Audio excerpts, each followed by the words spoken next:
हरियाणा विधानसभा चुनाव में जीत का जश्न छत्तीसगढ़ तक पहुंचा।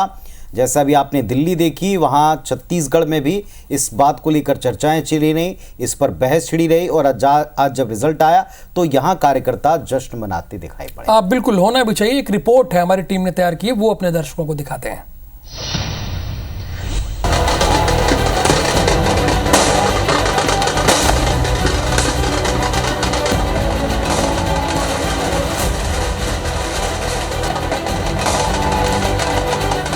दो 2023 के विधानसभा और फिर 2024 लोकसभा चुनाव के बाद छत्तीसगढ़ बीजेपी के लिए जश्न का एक और मौका आया। पार्टी ने हरियाणा विधानसभा चुनाव में हैट्रिक लगाई।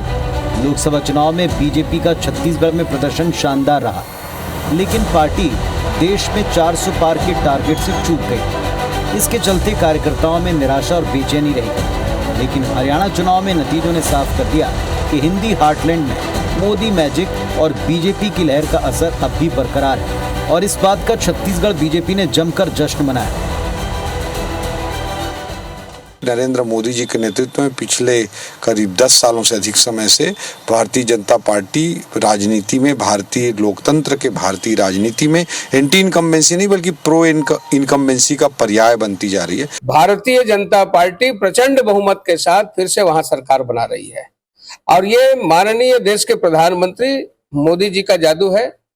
माननीय अमित शाह जी, मोदी जी, हमारा जो राष्ट्रीय नेतृत्व है, उन्होंने लगातार हरियाणा के लिए जो किया है वो पूरे प्रदेश की जनता जानती है। हरियाणा चुनाव के नतीजों से बीजेपी जहां खुशी से फूले नहीं समारे तो कांग्रेसी खेमे में सन्नाटा पसरा है। कांग्रेस ने हार के बाद ईवीएम राग छेड़ दिया है। कांग्रेस नेता ईवीएम बैन करने की मांग दोहरा रहे हैं।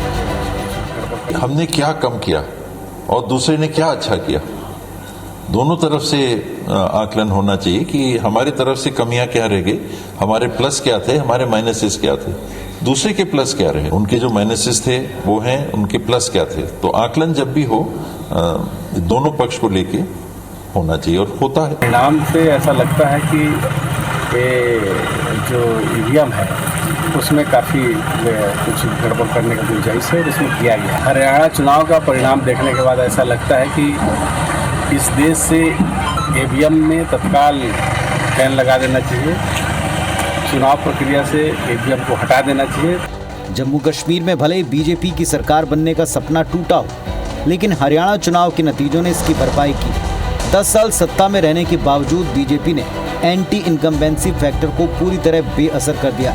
इसी साल झारखंड, महाराष्ट्र में विधानसभा चुनाव होने बीजेपी की इस जीत से कार्यकर्ताओं का मनोबल बढ़ेगा। वहीं कांग्रेस पर इस हार का मनोवैज्ञानिक असर पड़ना भी तय। Bureau report, IBC 24। हर जाति, हर वर्ग के लोगों ने हमें वोट दिया।